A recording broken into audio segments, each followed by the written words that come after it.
সুপ্রিয় ছাত্রীরা, আশা করি তোমরা সবাই অনেক ভালো আছো। আমাদের আজকের অনলাইন ক্লাসে তোমাদের সবাইকে স্বাগত।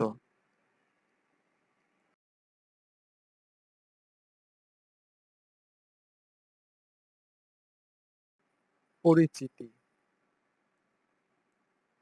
আমি মোহাম্মদ শওকত হোসেন, সহকারী অধ্যাপক, জীববিজ্ঞান বিভাগ, Keraniganj girls school and college, Keraniganj, Dhaka.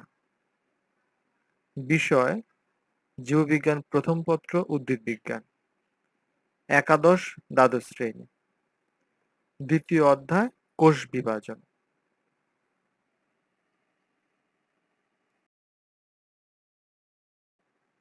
এই ছবিটি দেখে তোমাদের কি মনে হচ্ছে?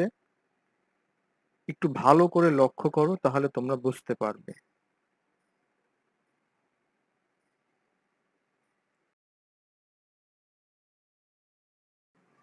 পূর্ববর্তী স্লাইডের যে বিষয়টি ছিল সেটি দেখে কি বোঝা গেছে যে এটি বিষয়টি কি?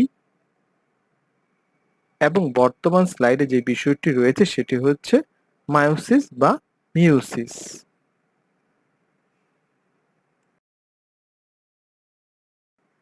আমাদের আজকের পড়ার বিষয় হচ্ছে মায়োসিস বা হ্রাসমূলক কোষ বিভাজন, meiosis or reductional cell division.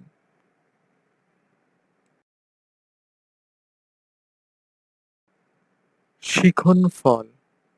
এই পাঠ শেষে শিক্ষার্থীরা মায়োসিস কি তা বলতে পারবে, মায়োসিসের বৈশিষ্ট্য বর্ণনা করতে পারবে, মায়োসিস এক এর প্রোফেজ একের ধাপগুলি ব্যাখ্যা করতে পারবে।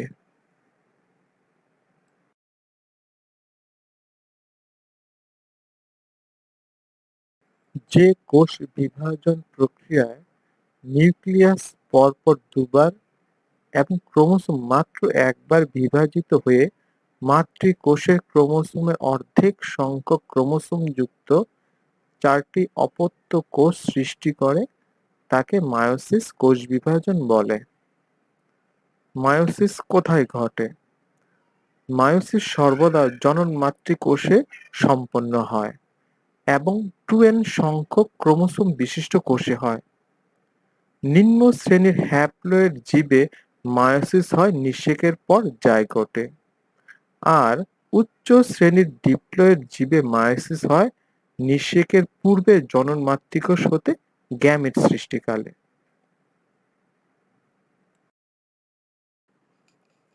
মায়োসিস একটি অবিচ্ছিন্ন ধারাবাহিক প্রক্রিয়া। মায়োসিস প্রক্রিয়ায় একটি কোষ পরপর দুবার বিভক্ত হয়।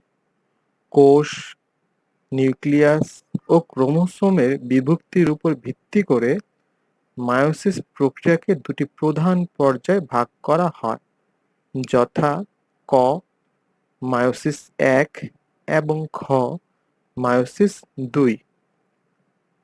মায়োসিস এক ক্রোমোসোম সংখ্যা অর্ধেকে আনিত হয়, এজন্য একে রিডাকশনাল বা হ্রাসমূলক বিভাজনও বলা হয়। মায়োসিস দুই ক্রোমোজোম সংখ্যা সমান থাকে, কেননা এ বিভাজন মূলত একটি মাইটোটিক বিভাজন প্রক্রিয়া, এজন্য একে ইকুয়েশনাল বা সমীকরণিক বিভাজনও বলা হয়।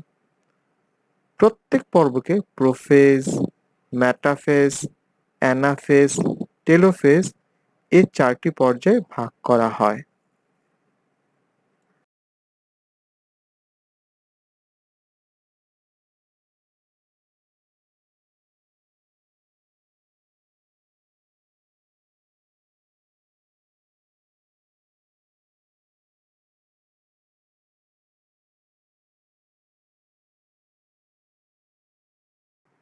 আমরা এখানে একটি ফ্লো চার্টের মাধ্যমে মায়োসিস কোষ বিভাজনের মায়োসিস একের ধাপগুলো দেখব।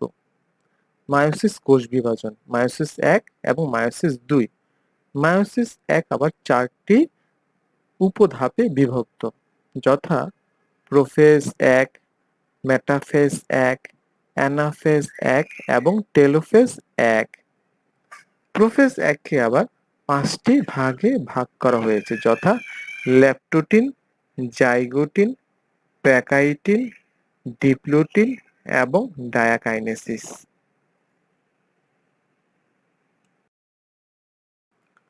মায়োসিস এক বা প্রথম মায়োসিস বিভাজন। মায়োসিস কোষ বিভাজনে মায়োসিস এক সবচেয়ে তাৎপর্যপূর্ণ, কারণ এ পর্যায়েই ক্রোমোসোম সংখ্যা অর্ধেকে হ্রাস পায় এবং সমসমস্ত ক্রোমোসোমের মধ্যে অংশের পারস্পরিক বিনিময় ঘটে। মায়োসিস এক-কে 4টি পর্যায়ে ভাগ করা হয়, যথা প্রোফেজ এক, মেটাফেজ এক, অ্যানাফেজ এক ও টেলোফেজ এক। পর্যায়গুলো আলোচনা করা হলো। প্রোফেজ এক। মায়োসিস একে প্রথম পর্যায় হলো প্রোফেজ এক। প্রোফেজ এক পর্যায়টি অনেক দীর্ঘ হয়। মানুষের শুক্রাশয়ে মায়োটিক প্রোফেজে সময় লাগে 1 সপ্তাহ। বিভাজনটি সম্পন্ন হতে সময় লাগে প্রায় 1 মাস। প্রোফেজ শুরু হওয়ার আগেই ডিএনএ প্রতিলিপিত হয়, তবে দৃষ্টিগোচর হয় না। এই পর্যায়টি অত্যন্ত জটিল ও তুলনামূলক দীর্ঘস্থায়ী বিধায় একে 5টি উপপর্যায়ে ভাগ করা হয়েছে। প্রোফেজ এক এর উপপর্যায়গুলো নিম্নরূপ।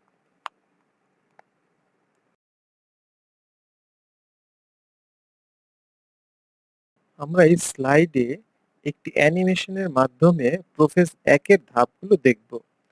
প্রোফেজ এক: ল্যাপটোটিন, জাইগোটিন, প্যাকাইটিন, ডিপ্লোটিন এবং ডায়াকাইনেসিস।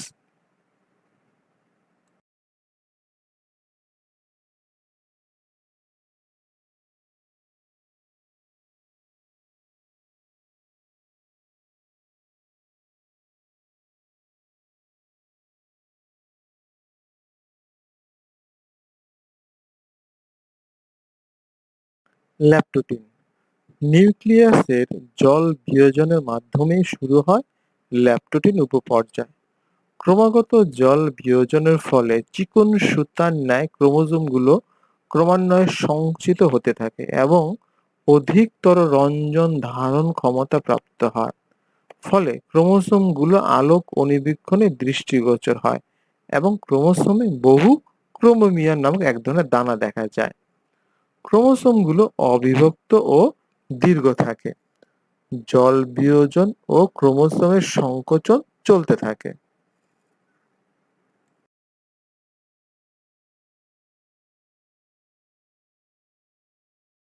এই স্লাইডটিতে আমরা ল্যাপটোটিন উপপর্যায়ের ছবিটি দেখতে পাচ্ছি।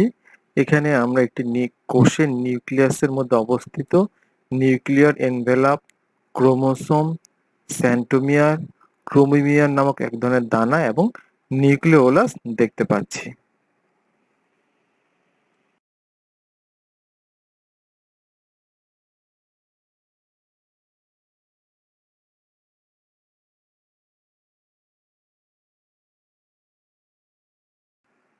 জাইগোটিন পর্যায়। এই উপপর্যায়ে হোমোলোগাস ক্রোমোসোম একটি জোড়ার সৃষ্টি করে। হোমোলোগাস ক্রোমোসোম দ্বয়ের মধ্যে পরস্পর আকর্ষণই এ জোড়া সৃষ্টির কারণ। জোড়া সৃষ্টির কাজ ক্রোমোসোম দ্বয়ের এক প্রান্ত হতে আরম্ভ হয়ে অন্য প্রান্তে শেষ হতে পারে, অথবা সেন্ট্রোমিয়ার দ্বয়ের মধ্যে আরম্ভ হয়ে দুদিকে ক্রমান্বয়ে বিস্তার লাভ করতে পারে, অথবা স্থানে স্থানে আরম্ভ হতে পারে। দুটি হোমোলোগাস ক্রোমোসোমের মধ্যে জোড় সৃষ্টি হওয়াকে সিনাপসিস বলে। প্রতিটি জোড় বাঁধা ক্রোমোসোম জোড়াকে বাইভ্যালেন্ট বলে। কোষে যতগুলো ক্রোমোসোম থাকবে তার অর্ধেক সংখ্যক বাইভ্যালেন্ট সৃষ্টি হবে। নিউক্লিওলাস ও নিউক্লিয়ার এনভেলাপ তখনও দেখা যায়।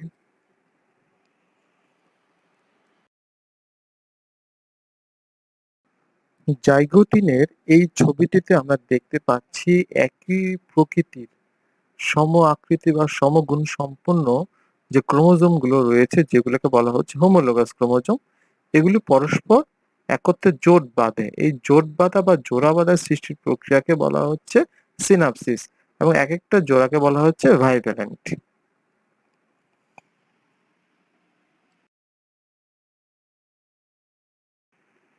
প্যাকাইটিন উপপর্যায়।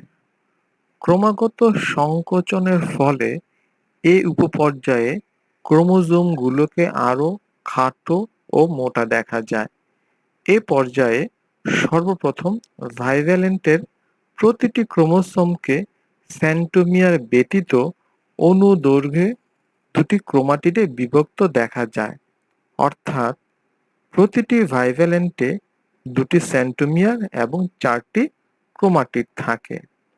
এ অবস্থাকে টেট্রাড বলে। প্যাকাইটিনের পূর্বে প্রতিটি ক্রোমোসোমে 2টি করে ক্রোমাটিড দৃষ্টিগোচর হয় না। একই ক্রোমোসোমের 2টি ক্রোমাটিডকে সিস্টার ক্রোমাটিড বলে এবং একই জোড়ার 2টি ভিন্ন ক্রোমোসোমের ক্রোমাটিডকে নন-সিস্টার ক্রোমাটিড বলে। এ উপপর্যায়ের শেষের দিকে ভাইভ্যালেন্টের যে কোনো 2টি নন-সিস্টার ক্রোমাটিড সম্ভবত একই স্থানে ভেঙে গিয়ে পুনরায় একটির সাথে অন্যটির জোড়া লাগে। ফলে ওই জোড়ার স্থানে একটি ইংরেজি এক্স আকৃতির বা ক্রস চিহ্নের মতো অবস্থা সৃষ্টি হয়। 2টি নন-সিস্টার ক্রোমাটিডের এক্স আকৃতির বা ক্রস চিহ্নের মতো জোড়া স্থলকে একবচনে কায়েজমা এবং বহুবচনে কায়েজমাটা বলে। নন-সিস্টার ক্রোমাটিডের মধ্যে পরস্পর অংশের বিনিময়কে ক্রসিং ওভার বা ক্রসওভার বলে। কোনো কোনো ভাইভ্যালেন্টের কায়েজমা একেবারেই উৎপন্ন না হতে পারে, আবার কোনো কোনো ভাইভ্যালেন্টে কায়েজমা একাধিকও হতে পারে। কায়েজমা সৃষ্টির ফলে যে ক্রসিং ওভার হয় তাতে ক্রোমোসোমে গুণগত পরিবর্তন সাধিত হয়। এ পর্যায়ে নিউক্লিওলাস এবং নিউক্লিয়ার এনভেলপ দেখা যায়। এখানে বোল্ড করে দেয়া যে শব্দগুলো রয়েছে এই সমস্ত বিষয়গুলো মুখস্থ রাখতে হবে। এগুলো অনেক সময় ভাইভা হিসেবে প্রশ্ন করা হয়।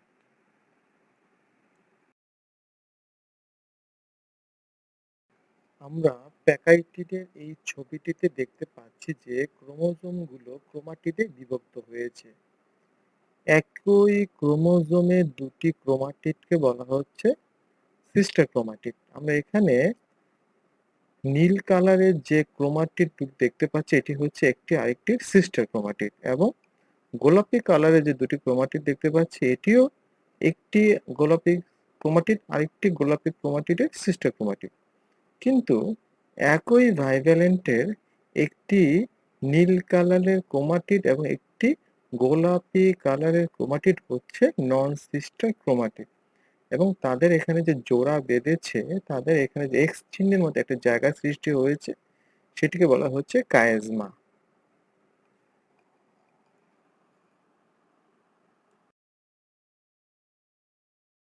ডিপ্লোটিন উপপর্যায়। ক্রমাগত সংকোচনের ফলে ক্রোমোসোমগুলো এ উপপর্যায়ে আরো খাটো ও মোটা হয়। ভাইভ্যালেন্টের ক্রোমোসোম দ্বয়ের মধ্যে পারস্পরিক বিকর্ষণ শুরু হয়। ফলে এরা বিপরীত দিকে সরে যেতে চেষ্টা করে। কিন্তু কায়াজমাটার স্থানে বাধাপ্রাপ্ত হয়। এ বিকর্ষণ একই সঙ্গে কয়েক স্থানে শুরু হতে পারে। তবে সাধারণত 2টি ক্রোমোসোমের সেন্ট্রোমিয়ার দ্বয়ের মধ্যেই প্রথম এবং ব্যাপকভাবে বিকর্ষণ শুরু হয়। বিকর্ষণের ফলে 2টি কায়েজমাটার মধ্যবর্তী অংশে লুপের সৃষ্টি হয়। কায়েজমাটাগুলো স্পষ্ট হয় এবং ক্রমান্বয়ে প্রান্তের দিকে সরে যেতে থাকে। কায়েজমাটার প্রান্তের দিকে সরে যাওয়াকে প্রান্তীয়করণ বলে। 2 বা ততোধিক বাহু পরস্পর আবর্তনের ফলে পাশাপাশি 90 ডিগ্রি কোণ করে অবস্থান করে। একটি মাত্র কায়াজমা থাকলে এটি 180 ডিগ্রিও হতে পারে।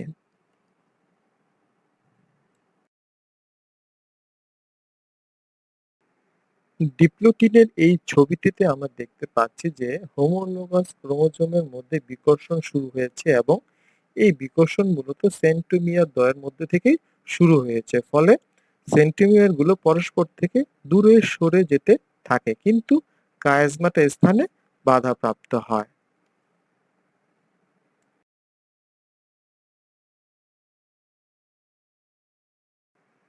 ডায়াকাইনেসিস উপপর্যায়। এই উপপর্যায়ে ক্রোমোসোমগুলো আরো খাটো ও মোটা হয়। প্রান্তীয়করণ তখনও চলতে থাকে। বাইভ্যালেন্টের প্রতিটি ক্রোমোসোমের উপর ধাত্র জমা হয় বলে তখন আর ক্রোমাটিডে বিভক্ত দেখা যায় না। একসময় বাইভ্যালেন্টের নিউক্লিয়াসের কেন্দ্রস্থল হতে পরিধির দিকে চলে আসে। এই উপপর্যায়ের শেষ দিকে নিউক্লিওলাস অদৃশ্য হয়ে যায় এবং নিউক্লিয়ার এনভেলাপের অবলুপ্তি ঘটে এবং প্রাণীকোষে সেন্ট্রিওল মেরুতে পৌঁছে যায়। ডায়াকাইনেসিসের এই ছবিটিতে আমরা দেখতে পাচ্ছি যে ক্রোমোজোম দ্বয়ের মধ্যে নন সিস্টার ক্রোমাটিডের মধ্যে অংশের পরিবর্তন সম্পূর্ণ হয়ে গেছে এবং এখানে নিউক্লিওলাস এবং নিউক্লিয়ার এনভেলাপ আস্তে আস্তে বিলুপ্ত হয়ে যাচ্ছে। আমরা এখানে যে 5টি উপপর্যায়ে যে ছবিগুলো দেখতে পেলাম, এই প্রত্যেকটি ছবি আমাদেরকে খুব ভালো করে অঙ্কন করা শিখতে হবে। আমরা এখন মায়োসিস 1 এর একটি ভিডিও দেখতে পাবো, যেটি সম্পূর্ণ বিষয়টি ব্যাখ্যা করা হয়েছে। Have you ever wondered why children do not look exactly like their parents, or why some siblings look so different from each other? The answer lies in the process of meiosis, which generates the gametes for reproduction. Meiosis is the process by which haploid cells are produced from a diploid cell. For this to occur, the chromosomes must be correctly sorted and distributed in a manner to create genetically unique cells with half the number of chromosomes as the original cell. Meiosis occurs in special cells called germ cells within the gonads of males and females. For the successful reduction in the number of chromosomes to occur in the new haploid daughter cells, 2 rounds of divisions are necessary. These divisions are termed meiosis I and meiosis II. Although the processes of mitosis and meiosis look similar, there are a few major differences. One obvious difference is that mitosis results in 2 diploid daughter cells, and meiosis results in 4 haploid cells. Meiosis 1. In this module you will learn about meiosis 1. Meiosis is a nuclear division that occurs in the germ cells of sexually reproducing organisms during the production of reproductive cells called gametes. Meiosis is a reductional division that reduces the chromosome number of a cell by half.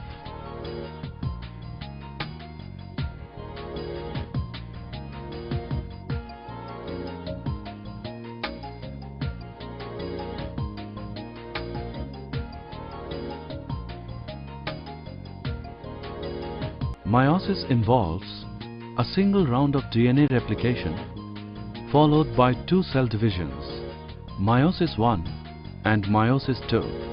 The entire process of meiosis results in the formation of 4 haploid daughter cells with half the chromosome number as that present in the diploid parent cell. However, after fertilization occurs, the chromosome number gets restored. Meiosis I is the reductional division in which the chromosome number gets halved and distributed between 2 daughter cells. Meiosis I includes 4 stages: prophase I, metaphase I, anaphase I and telophase I. Let's know about the homologs before studying the phases of prophase I. Each diploid cell has 2 copies of chromosome, one inherited from the male parent and the other from the female parent. These 2 copies coming from different parents are similar to each other and are called homologs. Now let us look at the different stages of prophase 1 in detail. To begin with, let us learn about leptotene. During leptotene, the chromosomes condense and become visible. The zygotene phase is followed by pachytene. During pachytene, the chromosomal crossing over now takes place between the non-sister chromatids of the homologous chromosomes. This crossing over is what makes each individual unique and causes the recombination modules to be visible. As the crossing over completes, it marks the end of the pachytene phase. Diplotene is followed by diakinesis, which is also the last stage of prophase 1. During diakinesis, the chromosomes are fully condensed, the nucleolus and the nuclear membrane dissolve, and the mitotic spindle begins to assemble.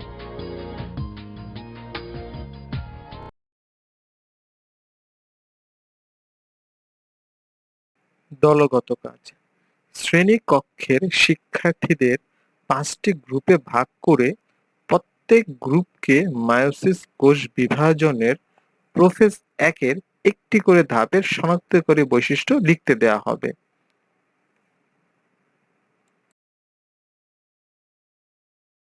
মূল্যায়ন। Meiosis কোন ধরনের কোষে হয়? একটি কোষ হতে কয়টি কোষ তৈরি হয়? মায়োসিস না হলে কি হবে?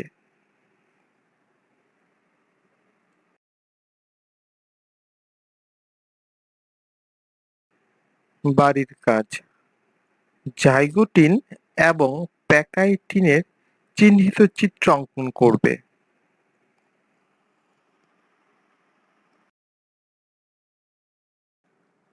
আশা করি আজকের এই ক্লাসটির মাধ্যমে তোমরা মায়োসিস কোষ বিভাজনে মায়োসিস 1-এর প্রোফেজ 1-এর বিভিন্ন ধাপগুলো সম্পর্কে ভালো ধারণা লাভ করেছো।